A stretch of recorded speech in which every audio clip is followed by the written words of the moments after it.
Sugeng enjing tepangaken nami kula Nikotobi Yasti Putra. Kula saking SMAS Katolik Santo Thomas Aquino Tulungagung.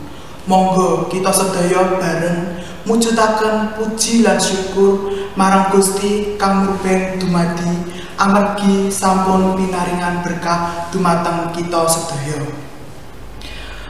Sumangga kita ngrembak babagan pasinaon ana ing satengah-tengahing pandemi.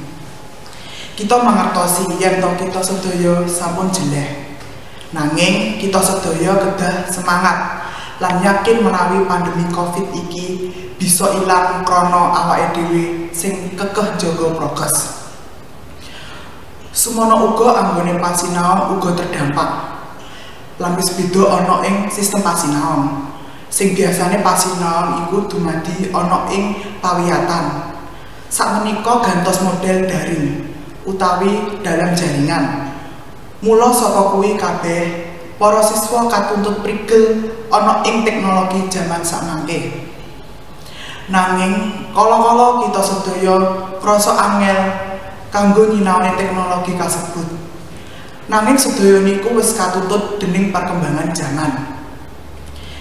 Yen to kita ora bisa nututi perkembangan jaman, suwe-suwe kita bakal katindas dening para taruna sing luwih enom.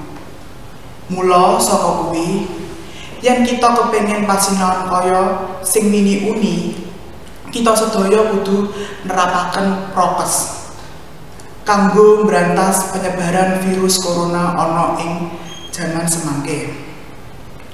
Cekap semanten sesorah saking kula menawi wonten kirang langgungipun atur kula nyuwun agunging samudra pamaksami. Sugeng enjing.